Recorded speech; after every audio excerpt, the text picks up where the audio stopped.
Bonjour à tous, nous sommes le mercredi 6 juillet et on se retrouve pour une vidéo consacrée au matériel de réparation. Pourquoi je fais cette vidéo? Parce qu'on me demande souvent un petit peu le matériel que j'utilise et on me demande est-ce que ça c'est vraiment utile, est-ce que ça ne l'est pas, enfin bon bref. Voilà, c'est un peu pour éclaircir et montrer ce que moi j'utilise. Donc je vais diviser un petit peu la vidéo. La première ce sera avec les outils classiques qu'on trouve n'importe où, dans je dirais n'importe quelle caisse à outils. Les outils un peu plus spécifiques. Ensuite, les machines, telles que les stations, les alimentations, tout ça.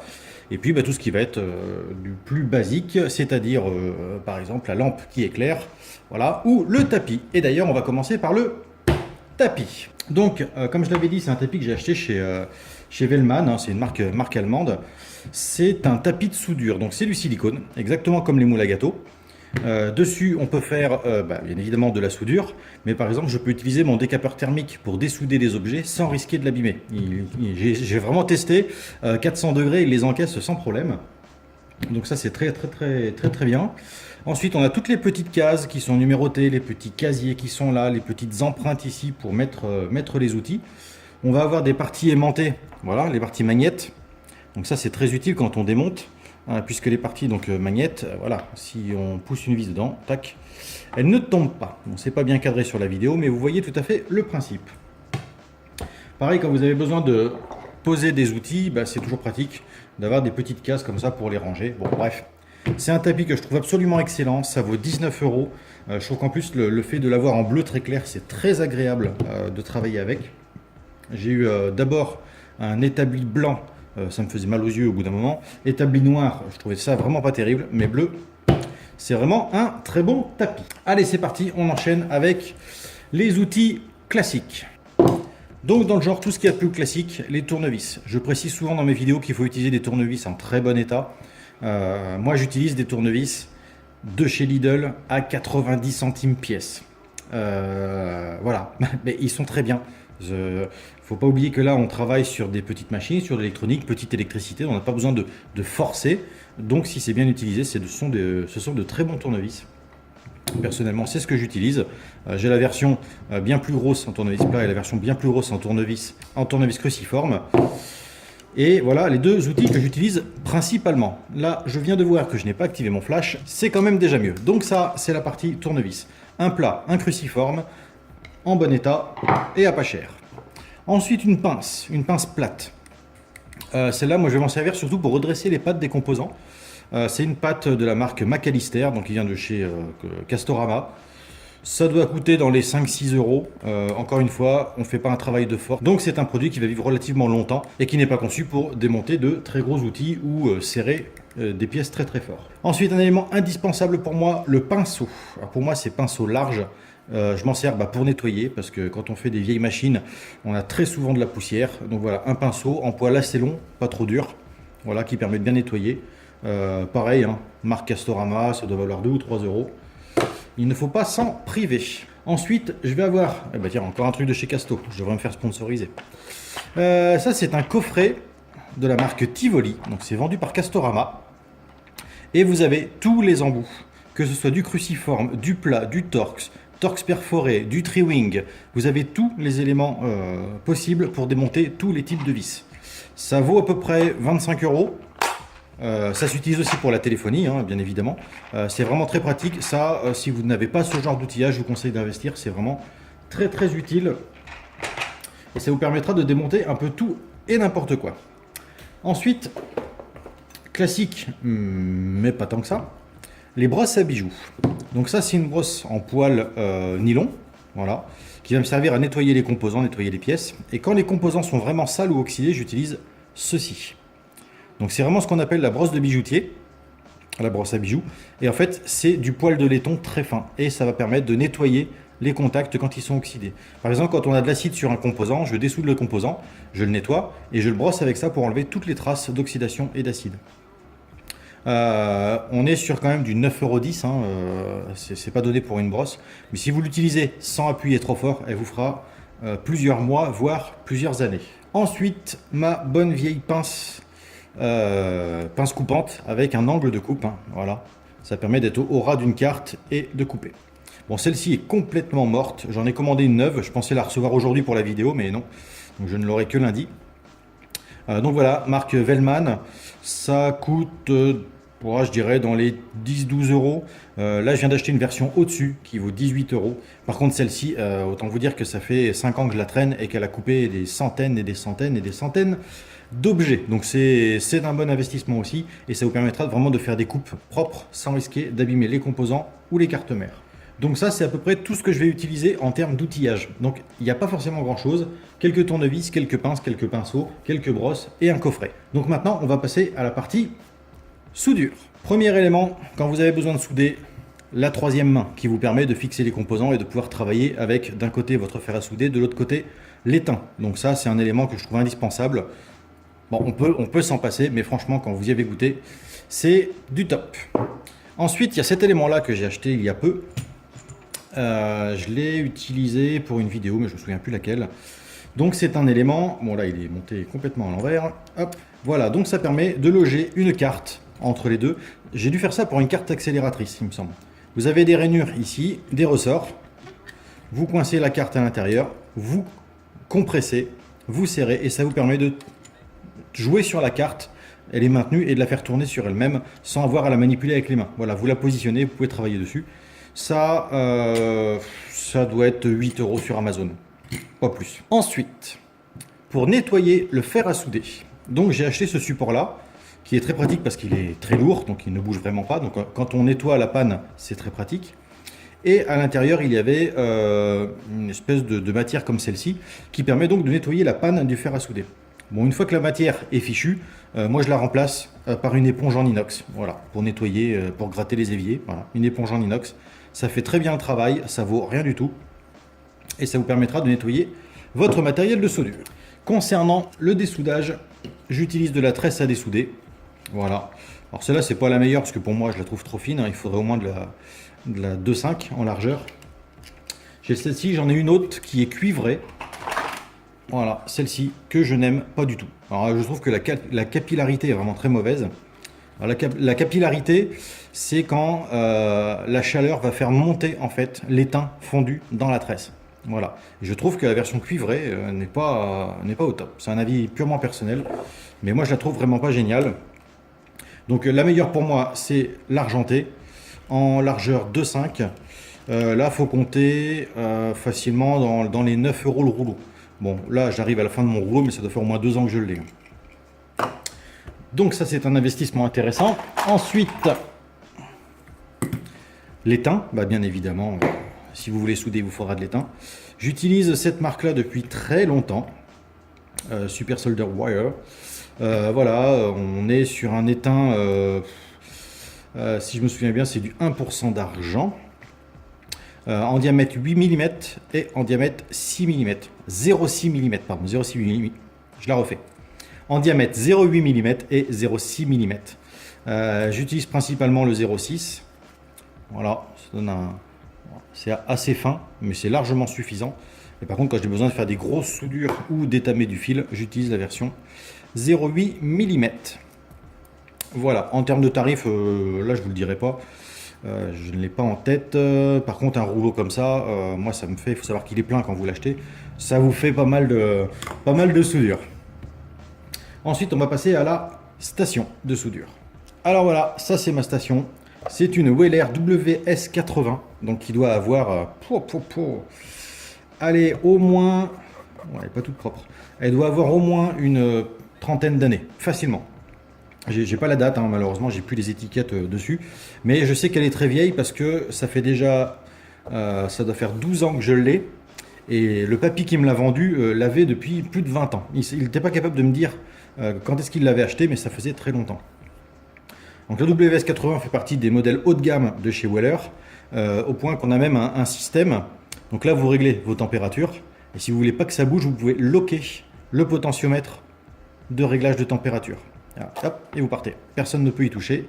Votre station est réglée. Bon, pour moi, ça ne sert pas à grand chose, mais c'est vrai que quand on configure la station pour quelqu'un et qu'on veut qu'il ne fasse pas d'erreur, qu'il ne surchauffe pas trop, on peut bloquer le système de chauffe. À ça se rajoute bien évidemment le fer en lui-même. Donc pareil, hein, fer Weller. Donc voilà, c'était vraiment fait en Allemagne, antistatique. J'utilise une seule panne, déjà parce que j'en ai qu'une, et puis que je trouve que celle-là est très bien. Avec son support d'origine en fonte, une éponge que je n'utilise pas puisque j'utilise ceci. Alors, là par contre, on rentre dans une autre catégorie de prix. Il faut savoir qu'une station Weller comme celle-ci, donc celle-ci n'existe plus, je crois qu'elle est remplacée par la WS 81 ou 82, mais il va falloir compter dans les 200, 250, voire 300 euros, voire plus. Weller, c'est cher, et c'est pas que pour la rime, par contre c'est un produit d'extrêmement bonne qualité. Voilà, il faut savoir que il y a deux marques allemandes, donc Weller et Wellman, donc le tapis est un Wellman, la pince qu'on a vue tout à l'heure est un Wellman aussi, vendent aussi des stations de soudure qui sont bleues de la marque Wellman et qui sont un peu des clones de ces modèles-là. Elles sont beaucoup moins chères puisqu'on va les avoir dans une cinquantaine d'euros. Moi j'ai commencé avec ces machines-là, elles fonctionnent très bien. Je l'ai revendu, mon ancienne Wellman, à un copain qui l'utilise, elle est quand même très content. Donc si vous avez les moyens, que vous êtes sûr de vous, je vous invite à investir directement dans du Weller. Mais si vous n'avez pas les moyens ou vous n'avez pas envie d'investir autant, vous pouvez vous diriger vers du Wellman. Nous voici donc avec la station de dessoudage. Alors, station de dessoudage. Bon, sur cette partie-là, c'est la station de soudure. Donc ici, on branche un fer à souder. On règle la température. Personnellement, je ne m'en sers pas. Je me sers plutôt de la partie dessoudage. Donc, on a un pistolet qui est tout simplement un fer à souder avec un trou. Voilà. Hop, je fais les zooms. Voilà. Donc le bec chauffe, fait fondre l'étain.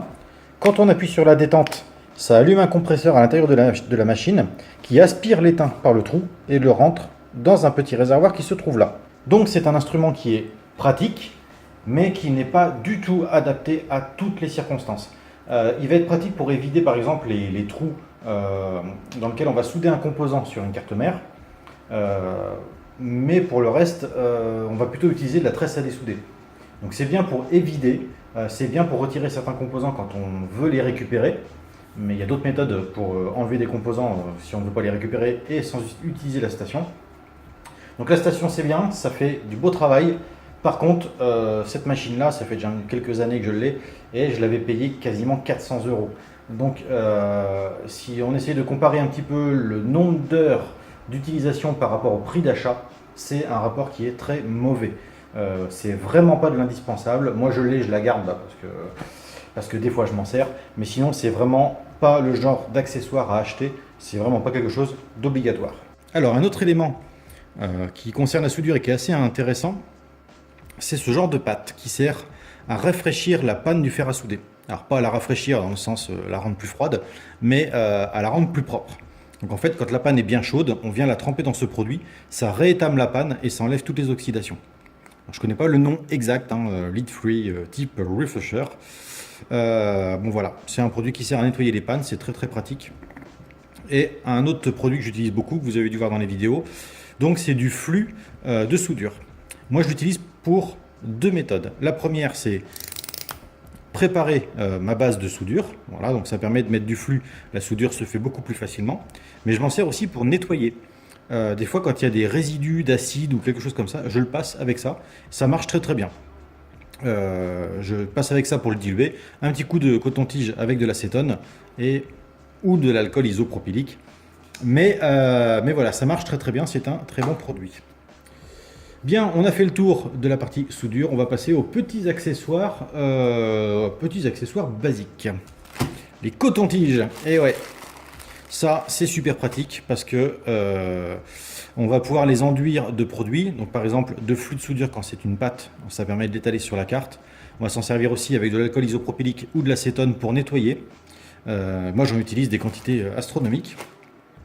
Autre chose d'intéressant, parce que quand j'ai fait la vidéo sur l'IDE 68K, donc j'avais montré qu'il y avait des pins qui étaient tordus, et un abonné m'a dit qu'on pouvait redresser les pattes avec un coton-tige. Alors effectivement j'ai essayé, c'est pas bête du tout.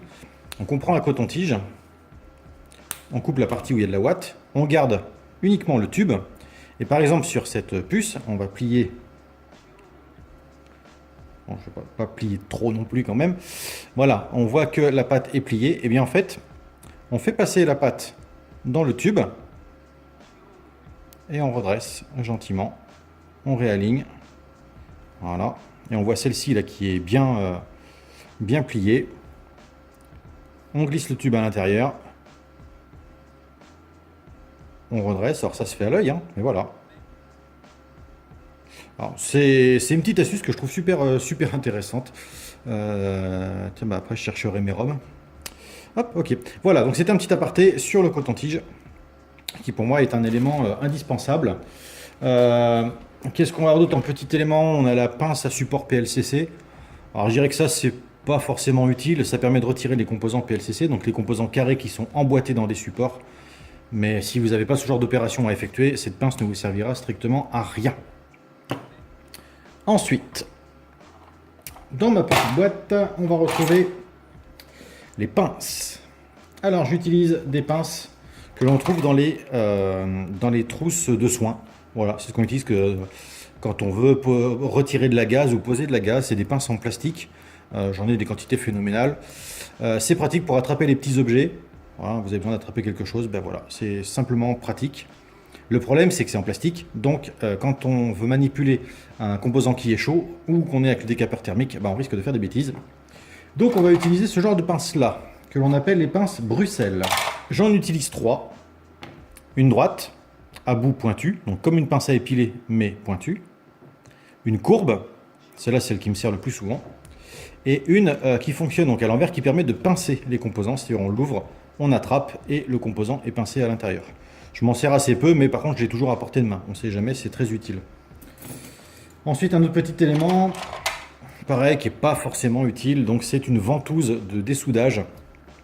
Donc ici, vous avez une petite pompe, un trou d'air dans la ventouse. Vous appuyez dessus, vous piquez le composant. Quand vous relâchez, ça fait une dépression et ça tient le composant. Donc, ça permet, quand on dessoude, ben voilà, de dessouder le composant. Et une fois qu'il est bien chaud, hop, sans se brûler, on peut le retirer. Voilà, donc on a fait un petit peu le tour des éléments, des outils de réparation les plus courants.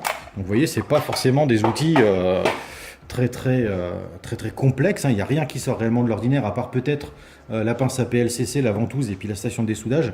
Le reste, c'est accessible dans n'importe quel magasin de bricolage ou d'électronique. Donc on va passer un petit peu maintenant à un autre outillage dont je n'ai pas parlé et qui est indispensable. J'aurais dû le présenter dès le début d'ailleurs. Le fameux multimètre. Alors, le multimètre, je sais qu'il y a beaucoup de gens qui ne savent pas s'en servir. Alors, un multimètre, il y a énormément de possibilités. Par contre, pour faire de la réparation, on n'est pas obligé de tout utiliser. J'ai eu beaucoup de multimètres différents. J'en ai eu de différentes marques, différents modèles. Et finalement, ils sont tous morts au bout d'un an. Pour X ou Y raison. Celui-ci, j'ai dû l'acheter 30 € sur Amazon. Encore Amazon. Et j'en suis super content. Ça fait 2 ans que je l'ai. Je trouve qu'il marche très bien. Très simple d'utilisation. Les logos sont très facilement compréhensibles. Donc, moi, je vais le conseiller si jamais, voilà, je vous mets bien la référence. Si jamais vous avez envie de vous acheter un multimètre qui va très bien pour ce genre de réparation, je vous conseille celui-ci. Donc, moi, je vais utiliser le premier mode, donc qui permet de mesurer les courants continus. L'alternatif, ça m'arrive d'en faire. Le plus utile pour moi, c'est celui-ci, puisqu'on va pouvoir mesurer les valeurs ohmiques, les diodes, et surtout, on va avoir la continuité, qui permet de savoir si un circuit est ouvert ou fermé. Donc quand on a des pistes coupées, cet élément est vraiment indispensable. Ça, c'est vraiment pour moi ce qu'il y a de plus... c'est vraiment l'élément à ne pas négliger. Quand j'ai commencé à faire de la réparation, j'avais pas de multimètre. Donc j'avais fait un système avec une pile d'1,5 V et une ampoule. Et quand il y avait continuité, l'ampoule s'allumait. Et si la piste était coupée, elle ne s'allumait pas. Bon, maintenant j'ai un multimètre. C'est quand même beaucoup plus simple. On va avoir d'autres fonctions qui sont intéressantes, notamment la température. Je m'en sers jamais, mais au moins je l'ai. On va avoir la mesure des condensateurs.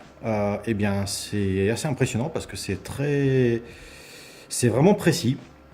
Donc pareil, on prend les 2 pattes d'un condensateur et il va nous calculer la valeur. C'est un outil qui est assez intéressant. Pour le reste, je ne vais pas l'utiliser. Je ne me sers que de ça. Voilà, je mesure les tensions continues, les tensions alternatives, les résistances, les continuités et les condensateurs. C'est tout. Donc voilà, c'est un outil qui est très utile, mais j'en utilise même pas, je pense que je n'utilise même pas 5%. Un autre élément qui peut être utile, mais pas obligatoire, c'est une alimentation de labo. Alors, qu'est-ce qu'une alimentation de labo? Bon, ça, c'est une que j'ai fait moi-même à partir d'une alimentation PC. Voilà, on a donc la connectique en façade. Je vais essayer d'être un petit peu plus proche. Donc, j'ai donc mes pinces croco au bout qui me permettent d'attraper les pistes si besoin. Un plus, un moins, donc un rouge et un noir. Et hop. Sur le devant, j'ai installé 2 prises USB. Donc, c'est pour pouvoir avoir du 5 volts pour charger quelque chose en 5 volts en USB. Un interrupteur pour l'allumer ou l'éteindre. Et donc, j'ai 3 fiches ici. Donc, le moins reste toujours à sa place, puisque voilà, le moins n'a pas besoin de bouger. Par contre, ce que j'ai fait, c'est que j'ai fait une prise pour avoir du 3 volts 3, du 12 volts, du 5 volts et du moins 12. Donc sur un Amiga, c'est des tensions qu'on va utiliser, sauf le 3 volts 3. Mais donc on peut envoyer du 5 volts, par exemple pour le lecteur de disquette. Le 12 volts et le moins 12 vont plutôt servir pour la partie audio, mais donc ils sont disponibles ici. Voilà, c'est une alimentation que j'ai bricolée. Si c'était à refaire, je ne le referais pas.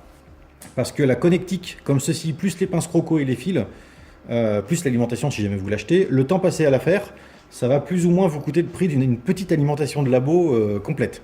Donc là c'était fun parce que j'aime bien fabriquer mes outils moi-même. Ce serait à refaire, si celle-là un jour elle crame, j'achèterai une station de labo standard. Bon bah voilà, on a fait déjà un peu le tour. Qu'est-ce qu'il y a d'autre? Si, quand je fais certains collages... Ah bah si, bah oui. Pour les collages, donc j'utilise une colle qu'on appelle la B7000. C'est une colle qu'on va beaucoup utiliser pour coller les écrans en réparation de téléphonie. C'est une colle légèrement filante, très facile à utiliser, qui sèche assez lentement. Donc on peut manipuler les objets avant de leur donner leur position définitive. Ça doit coûter dans les 6-7 euros. Bon, ça fait déjà au moins 2 ans que je l'ai, donc je n'utilise pas beaucoup. C'est très pratique. Bien évidemment la super glue, bon, bah, pour réparer et pour bloquer des filetages, si vous n'avez plus du tout l'intention de les défaire. Soit vous mettez du frein filé, soit vous mettez de la glue. L'avantage avec la glue, c'est qu'après, si vous faites chauffer la vis, vous pouvez la redévisser. La glue ne résiste pas forcément à la chaleur. Ensuite, bien évidemment, je vais utiliser un pistolet à colle. Donc là, moi je vous conseille de prendre un pistolet de marque. Le mien, c'est un Patex. Pourquoi utiliser un pistolet de marque? Eh bien, tout simplement parce que ça va jouer sur la puissance. Celui-ci, normalement, c'est un 120 watts.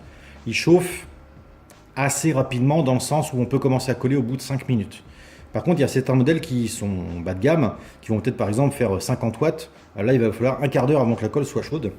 Et la colle chaude, pour qu'elle soit vraiment efficace, il faut vraiment qu'elle soit montée à haute température pour être bien liquide et bien collée. Donc là, encore une fois, autant prendre un modèle de la marque.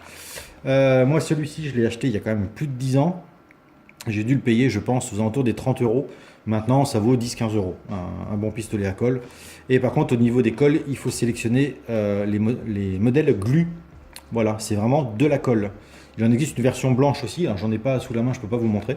Mais c'est un tube blanc mat. Et alors là, par contre, ça colle vraiment de manière très très forte. C'est quelque chose que j'ai découvert dans les machines-outils agricoles. C'est une pâte qui était utilisée pour coller par exemple les fils. Et c'est extrêmement résistant. Voici donc l'avant-dernier élément de mon outillage. C'est un décapeur thermique de la marque Bosch avec un écran LCD qui permet de choisir la température qui va donc varier de 50 à 650 degrés. Donc pour dessouder les composants, c'est quand même super pratique. D'autant plus qu'on a une fonction où on a simplement la soufflerie à 50 degrés. Ici, on a la température avec petite soufflerie, la température avec grosse soufflerie. Donc moi je vais l'utiliser par exemple pour dessouder des composants. Je vais chauffer en général à 350 degrés et ça va me permettre de bien chauffer ma carte, bien uniformiser la température et de retirer mes composants assez facilement. Ça c'est pas donné, ça doit coûter facilement dans une bonne centaine d'euros. Donc là par contre je vais plutôt vous conseiller d'acheter un hot air. Donc un outil spécifique pour dessouder à l'air chaud plutôt que ça. Mais moi j'utilise celui-ci aussi pour d'autres applications, notamment en mécanique, quand j'ai besoin de retirer ou replacer des roulements dans un carter en aluminium, notamment un carter de moto ou de mobilette. Voilà, le dernier élément, c'est ma lampe. Alors, je vais déplacer la caméra. Voilà, donc c'est une lampe à LED articulée qui fonctionne sur 220 volts avec un petit capot qui permet donc d'avoir une loupe qui est parfaitement éclairée ainsi qu'un petit rond ici avec une loupe beaucoup plus puissante. Ça, encore une fois, c'est de la loupe de bijoutier, hein. On trouve ça sur Amazon pour 12 euros. Donc ça vaut pas très cher, par contre c'est très pratique et ça permet vraiment de ne pas se fatiguer les yeux et de bénéficier d'un très bon éclairage. Voilà, cette vidéo est terminée. Bon, j'espère avoir bien fait le tour du matériel que j'utilise. Du coup, si vous voulez vous lancer vous aussi dans la réparation, voilà, vous voyez à peu près ce que moi j'utilise. Pour information, même dans les années à venir, je n'ai pas l'intention d'acheter d'autres matériels. Notamment matériel de soudure ou quoi que ce soit. Je pense que j'ai largement ce qu'il faut pour travailler. Je vais juste acheter un autre tapis comme celui-ci parce que je les trouve vraiment formidables. Mais pour le reste, non, j'ai vraiment tout ce qu'il faut. Donc voilà, si vous voulez vous lancer, vous voyez avec quoi je travaille. Bon, et bien écoutez, j'espère que cette vidéo vous aura été utile. Je vous remets encore une fois dans la description de la vidéo le lien vers le NAS qui donc aura lieu dans maintenant 6 jours. Ça va être un petit peu tard pour les inscriptions, mais si vous voulez passer encore une fois en tant que touriste, vous êtes les bienvenus. Donc je mets donc le lien dans la description. Donc là, il n'y aura pas de vidéo durant ces 2 prochaines semaines parce que je vais prendre aussi un petit peu de vacances. Ça fera... Ah bah non. Eh ben non. Parce que du coup, je finis cette vidéo, je la monte, je la publie et je vais enchaîner sur une autre vidéo que j'ai commencé. Je vais la terminer avant donc le week-end du 14 juillet parce que ça va être intimement lié. Voilà, donc je vous remercie d'avoir regardé cette vidéo et je vous dis à très bientôt.